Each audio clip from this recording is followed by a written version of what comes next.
And there was another one who I kind of say my ex had a sperm donor baby, and I accepted him as my son as well, because she came to me after we'd broken up and said, "Oh, would you give me another baby?" But I said, "You got to be joking." After she'd thrown a false IVO on me and I had to fight it in court. It took me 2 years. The courts were an absolute joke. The lawyers were an absolute joke. They're just money makers. They take you for the biggest ride. And, you know, the police come banging on your door with the IVO. There he is, that's him. My mum actually witnessed it. They banged on the doors, nearly broke the door to open the door to see me. That's him, they said. No training. I mean, you're not a criminal. You were accused of certain things, but this is what these women could do. They could just go to the police, say he's an alcoholic, violent, da-da-da-da-da. And if the guy doesn't choose to prove themselves that he's innocent, he loses his kids. Well, I did fight it in court. It took me a couple of years. So one magistrate insisted that she wrote an apology letter to the magistrate, and I insisted she write an apology letter to me too for the waste of time and the loss of seeing my kids. And it actually destroyed my relationship with my kids. And I think that's what this is, repairing me, being around this baby that my girlfriend's daughters had. And she's let me totally come in to help and care and look after this baby. And it's repairing me in a funny kind of way. It's you know, a lot was taken from me. You know, I remember because when you get an IVO, you're not allowed to go near your kids until you've won it in court, until you've proved yourself not guilty. I was driving trucks at the time, and I remember I could drive past the house. I wasn't allowed to go near them, but the windows were kind of tinted on this truck, so I could, and the truck was so high up, I could pull up right near her house. They didn't know I was in the truck, and see my kids come out of the house and walk to school. I'd be sitting in the truck crying my eyes out.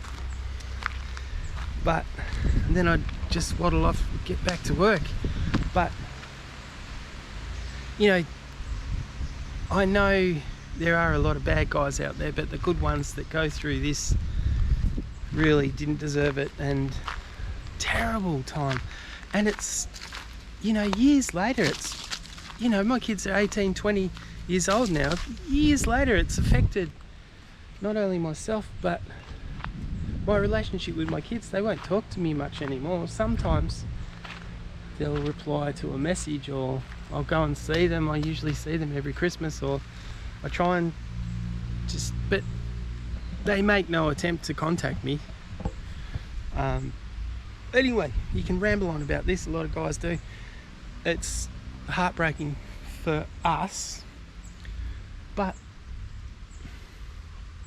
anyway, God, I'm not very good at, I don't have a laptop either, so I can't edit a lot of this sort of stuff, but I'll try again another time and have a little chat, but I'll try to get more to the point. I didn't actually come out to talk about this, but it's funny how you get onto a subject. And when the camera runs out of battery, that's the end of this spiel. But I'll slowly walk back now. But I'm just in the local village where I'm living with my girlfriend and her family, and we're not married or anything, and I'm definitely not having kids of my own here. I've done the kid thing, but I'm doing the kid thing now with her daughter. But I was questioning, what the hell am I doing? But it's actually probably a good thing for all of us. And I've had to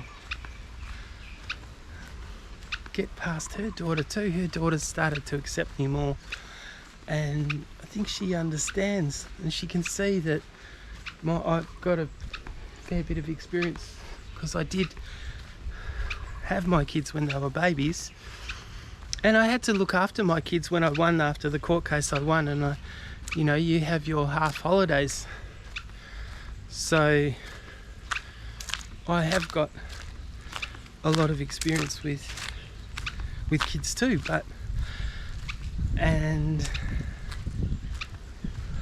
I sympathise with the young guy that's had the kid, because I can see that he has no idea what to do. He has no idea what he's got himself in for. He has no idea that this doesn't just end now. It doesn't go away. You've got, not that you want it to, but you've got years and years of supporting your kids, your kid. So, but it's a good thing, if hopefully people say to me, your kids will come back to you one day. I'd love it if they did.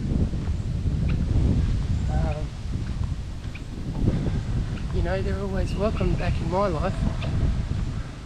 I went to a ceremony here too one time. Anyone new that moves into the village, everyone gets together and we all sat on the ground here. We put mats down and everyone brought food, and it was really nice. I went with my girlfriend's mum and we both celebrated this new person moving into the village. And this is basically their village. Like, it's strange, it's almost like a commune, because there's a boss of the village and they have meetings and everything, and there's loudspeakers. I don't know if you can see it up there, but on any announcements get made over the loudspeakers, and it's like a commune, but it's okay, and sometimes he'll choose to play music over the loudspeaker, and it's beautiful. But oh wow, I've never seen this.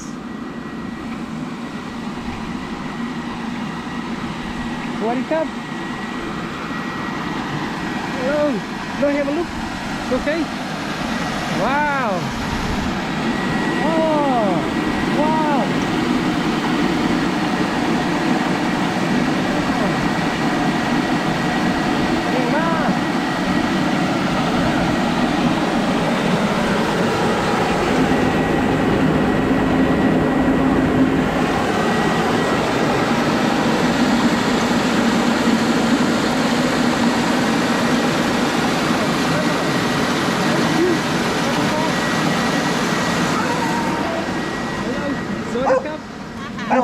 Hello.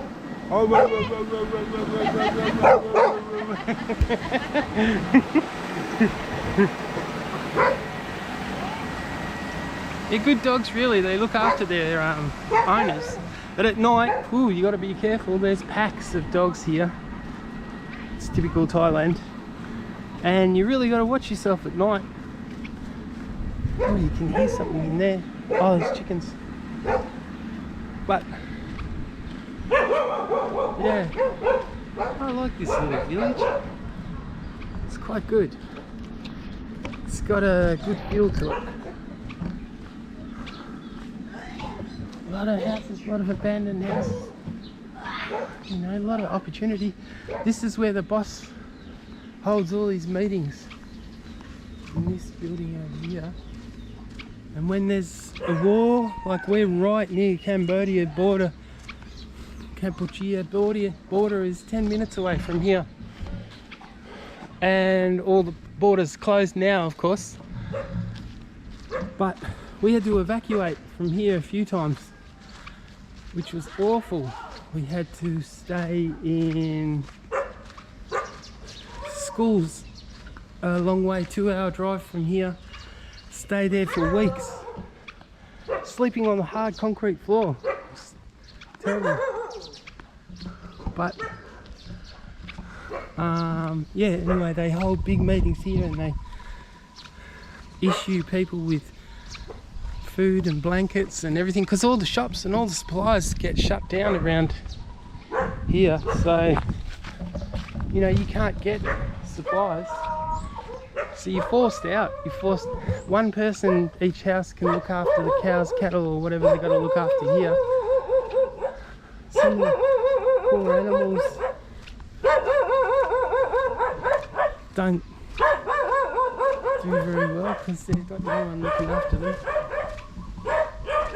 But no. Oh, here, grumpy. Oh, grumpy. But yeah, good to go for a walk. So anyway, I've talked too much. I will talk again another time. Maybe we'll leave it at that. And I'll get better at this. Okay. Robbo saying goodbye. Bye for now. And good luck to all those single guys out there going through a tough time and false IVOs thrown on them. And go to hell all the bad arseholes that really are bad towards women. But there's a huge majority of guys that are innocent. But anyway, talk again soon.